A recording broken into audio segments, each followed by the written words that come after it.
So I've now done a full round of a 4-stranded plait. You can see back here where we added the blue in, and I've come a little bit past that point. There's no hard and fast rules for when you add in. You can go hard and get lots of them happening early, or you can add them in a bit further down the track. And as I've said before, you could just work it in a 3-stranded plait or a 4-stranded plait. There's no reason that you need to go to more, but it does make making the rug a whole lot quicker. So I'm just going to work another round where I loop through. And we go over, under, over,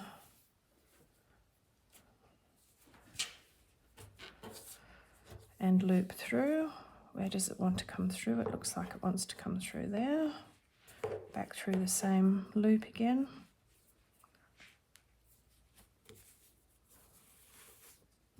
I'm just going to ease that knot back through.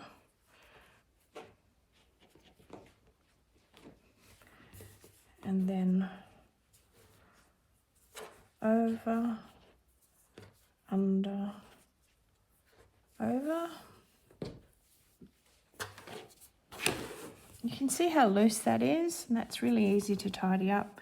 Just ease these in a little bit tighter until you're happy that it's sitting nicely. And that's just a process you're going to do the whole way along. You're always sort of checking back and going, can I see all of the strands nice and cleanly? So normally this would be the one that would be looping through. This pale blue one would go back through this sort of pinky coloured one. But because I'm adding in, I'm just going to leave it where it is. And one of the things that makes this much easier is if the one that I have up here, so you can see why this is my placeholder. If I use that as a guide, I can go, all right, that one, then that one, then that one. That's the order for the plait. So if I take that and peg it up here, it won't matter if when I turn this over, this all gets a little bit lost, because it'll be very easy for me to find my place again. So I've already tapered the end of this one. And normally I'd be hooking there and pulling that tape through like that. So one of the easiest things to do is to just lay that down as if it's that tape and pull it through like that. And that's then going to be the next tape that I work. Now what I did previously was to turn it over first and weave this through. Here's an alternative for you. It might make things a little bit easier for you, is that you work it first. But notice that once again the order's going to change. So because this one came over the top, this one has to go underneath. So we're going to go under, over, under, and over. And put that one up there. And if you wanted to, you could do a couple of rounds, and that in itself will help to secure your tail. I'll do one more to show you how the order's changed. So we're going to go, that one goes over, so this one needs to go under, and then over, and then under, and then over. So there's my plait. And now what I'll do is peg this one up here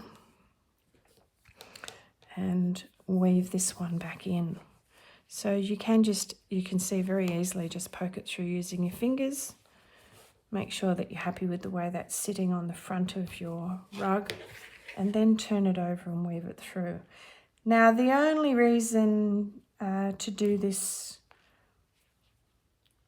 the other way around, putting the tail through first, is if you're really being conservative with your tape and you don't want to have to trim anything off the end. But if you've got loads and loads of it, as you can see, I'm not going to lose very much of that tape at all. In fact, I'm not going to lose any of it. I'm just going to tuck it in like that.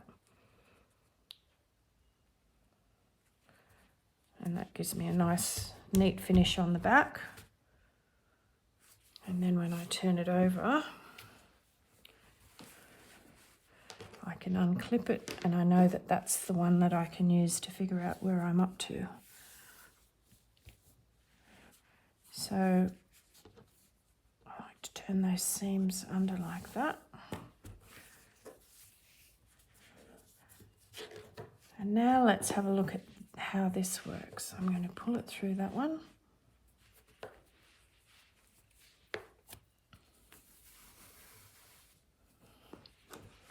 And then that one's there, so that needs to go under. Oh, something's gotten mixed up here. That one should have... Under than over. Yes, sorry, I'm just sorting these out. Doing this deliberately, of course, as a learning exercise. So as I get more and more strands, I find it does start to become easier to work it this way.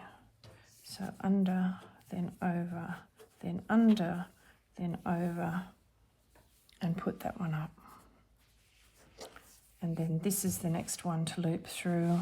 Where does he want to go? He wants to go there.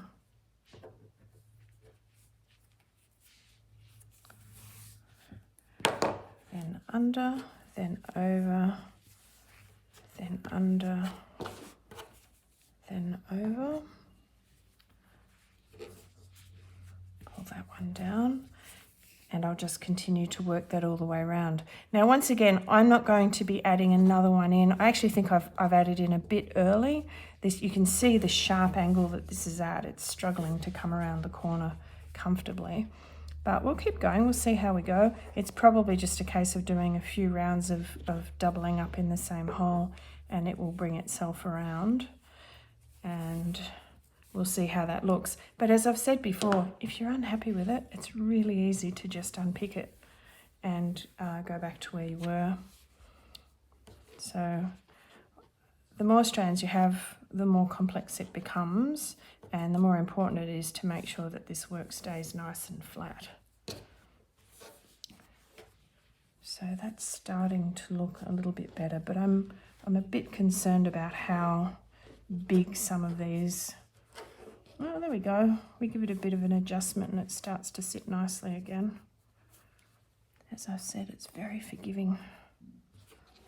And one more for good measure. So the next video will be the final one, and I'll show you the opposite process, which is how we take a strand out, so how we decrease, and then how to finish off the rug. So I don't usually go any wider than 6, but if you've done wider than 6, let me know. Send me a photo. I'd love to see a photo. There we go.